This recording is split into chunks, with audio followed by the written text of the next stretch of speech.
Hollywood didn't collapse overnight. It cracked in silence. What if some of the biggest films of 1970, packed with stars, massive budgets, and studio confidence, were already doomed before audiences even saw them?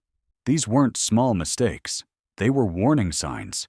In this video, you'll uncover 13 films that didn't just fail. They exposed a system losing control, and one of them would become the moment Hollywood realized everything had changed. Darling Lily, 1970. At first glance, this looked unstoppable. A glamorous wartime romance, a beloved star, a director chasing past magic. But something beneath the surface was already breaking. The film tried to combine espionage, musical spectacle, and emotional drama into one sweeping experience. Instead, it became weighed down by its own ambition. Scenes stretched longer than necessary. The pacing slowed to a crawl. What should have felt elegant began to feel exhausting. Audiences didn't reject it immediately. They drifted away from it. That's what made the failure more dangerous. Behind the scenes, costs kept rising. Reshoots added pressure, and by the time it reached theaters, the industry had already started moving on from this kind of storytelling. It wasn't just a flop, it was a signal that even the safest formulas were no longer safe.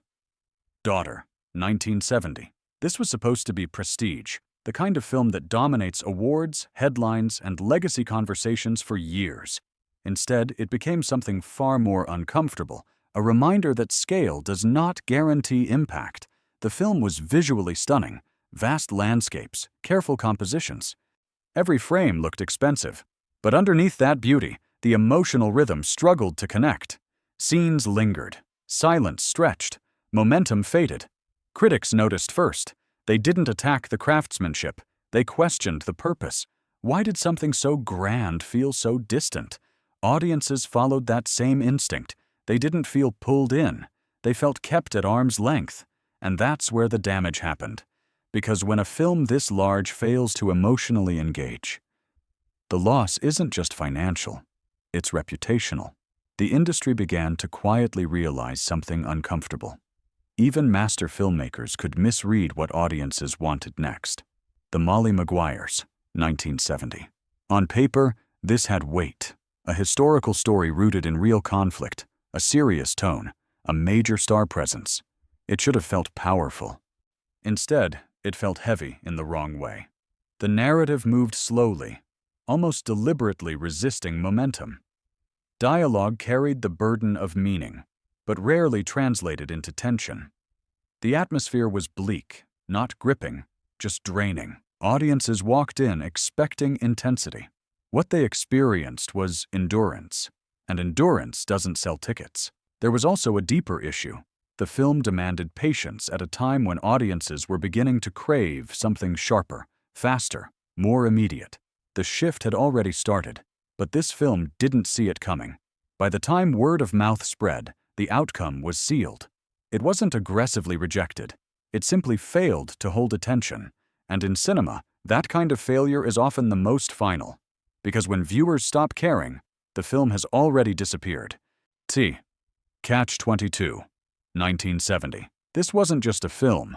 It was an expectation. Adapting a novel known for its complexity, humor, and chaos was always going to be a risk. But the belief was simple. Audiences would follow if the material was strong enough. That belief didn't hold.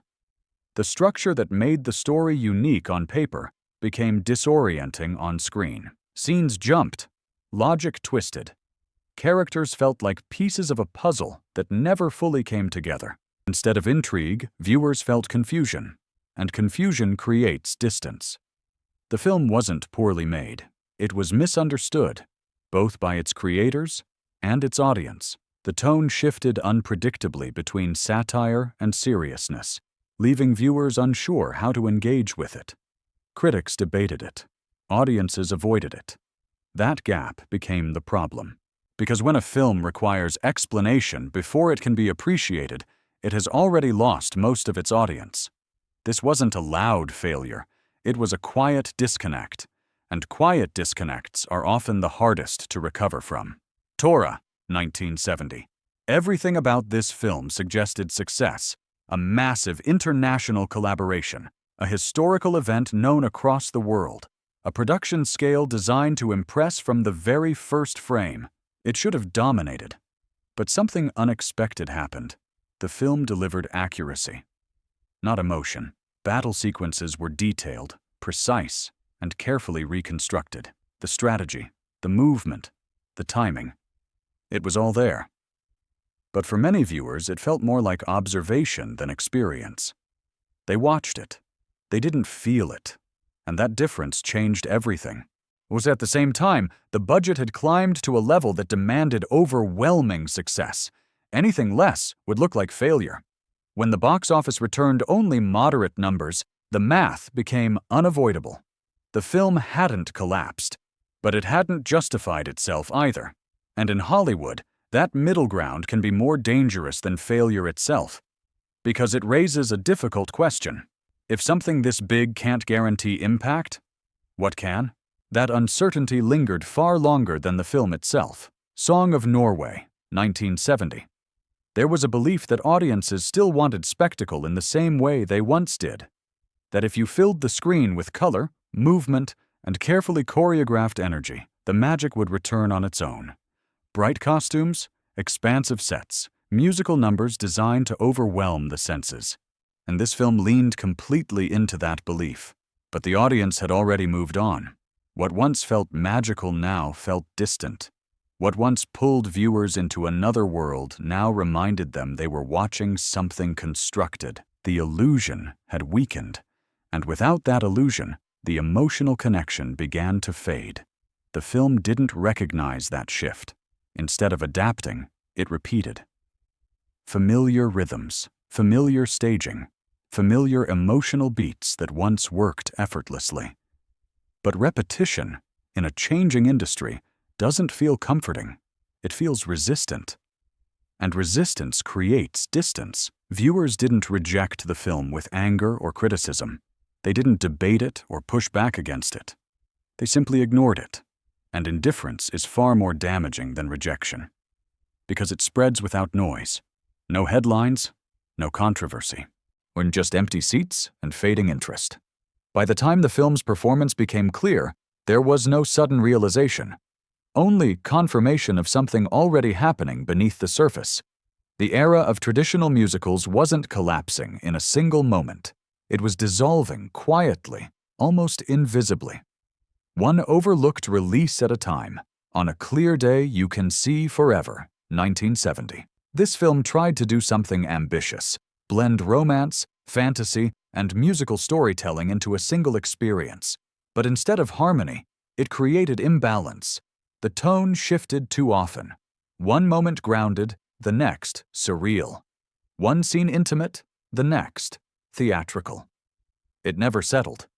And when a film can't settle, the audience can't either. The narrative felt fragmented, as if different versions of the story were competing within the same runtime. Now, viewers weren't sure what they were watching or how they were supposed to feel about it. That uncertainty weakened engagement, because audiences don't need simplicity, but they do need direction. Without it, even strong performances and visual moments begin to lose their impact. The film didn't collapse dramatically. It faded. Slowly, almost quietly. And in doing so, it revealed something important. Ambition without clarity doesn't elevate a film. It fractures it. The Adventurers, 1970.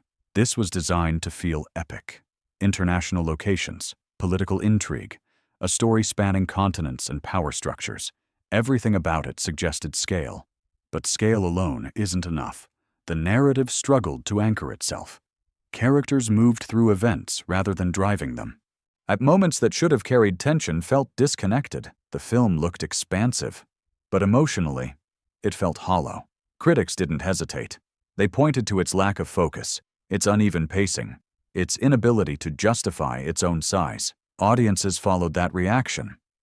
Because when a film asks for attention without earning it, viewers respond by withdrawing. That's what happened here. The investment didn't translate into engagement. And without engagement, scale becomes meaningless. The result wasn't just disappointment. It was a clear reminder. Bigger doesn't automatically mean better. Sometimes, it just means more to lose. The Only Game in Town, 1970.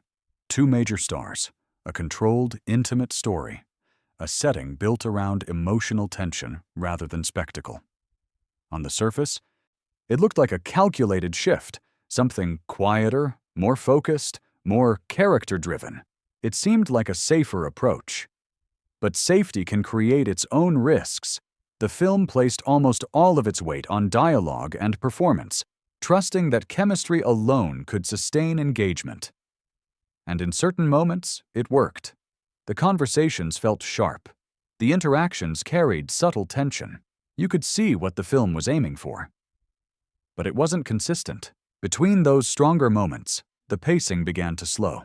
Scenes stretched just a little too long. Emotional beats didn't always land with the same intensity. The rhythm started to drift. And when rhythm drifts, attention follows. Audiences didn't turn against the film. They simply started to disconnect from it. Not all at once, but gradually. A scene here, a moment there, until the engagement that once held the story together began to slip away. There was no obvious flaw to point at, no single decision that caused the decline, just a steady loss of momentum. That's what made it difficult, because films like this don't collapse in a way that draws attention. They don't spark outrage or debate. They fade quietly, almost unnoticed, and quiet fades rarely recover. By the time the final act arrived, many viewers had already checked out emotionally. And once that connection is gone, the ending no longer matters. Brewster McCloud, 1970. This was different. Intentionally so. From the very beginning, the film made it clear it had no interest in following familiar rules. It leaned into absurdity, embraced surrealism, and allowed unpredictability to shape nearly every moment. Instead of guiding the audience, it challenged them, pushing against expectations rather than satisfying them. But challenging expectations always comes with a cost, because when a film moves too far away from structure, the experience can shift from intrigue to confusion. And confusion, unlike mystery, rarely holds attention for long. That's exactly what happened here. The story unfolded in a way that felt fragmented. Characters behaved without clear motivation. Events appeared, unfolded, and disappeared without traditional cause and effect. It wasn't chaos by accident. It was chaos by design. A small group of viewers admired that boldness. They saw experimentation. They saw intention. Most audiences, however, saw something else entirely. They saw a film that refused to meet them halfway. And when that happens, connection breaks. Because while audiences are willing to follow something unusual, they still need a thread to hold on to. Without that thread, engagement slips, then disappears. The result was a clear divide: critical curiosity, audience rejection. And at the box office, rejection is what defines the outcome. This wasn't a failure of ambition. It was a failure of alignment between what the film wanted to be and what the audience was ready to accept. There was A Crooked Man, 1970. The Western genre was still alive, but it was no longer the same genre audiences had grown up with. Something beneath it had shifted. The tone was getting darker. The heroes were becoming more complicated. Morality was no longer clear, and that uncertainty was exactly what drew viewers in. This film didn't fully recognize that shift. It held on to the familiar: structured storytelling, clearly defined characters, predictable arcs that moved exactly where you expected them to go. On paper, that consistency felt reliable. On screen, it felt outdated, because audiences were beginning to expect something else. They wanted tension that didn't resolve easily, characters who didn't fit into simple categories, stories that reflected a harsher, more uncertain world. The kind of Western that questioned itself instead of repeating what had already been done. That gap became visible almost immediately. The film wasn't poorly made. It wasn't careless or broken.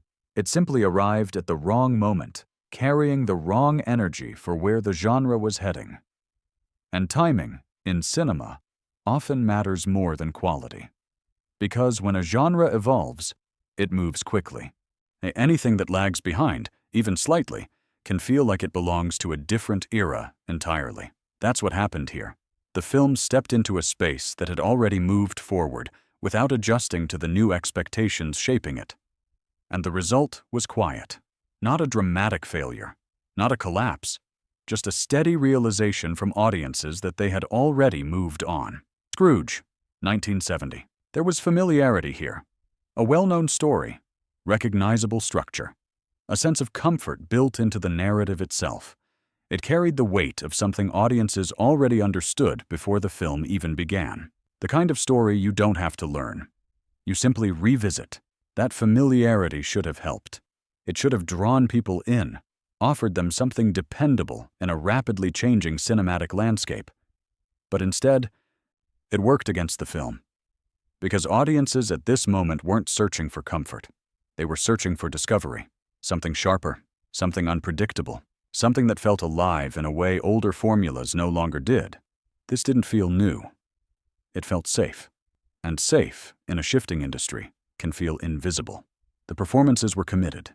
The production was refined, carefully assembled, almost elegant in its execution. Every piece was in place.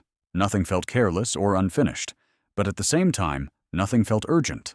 There was no sense of momentum pulling viewers toward the theater, no cultural conversation building around it, no feeling that this was something you needed to experience right now.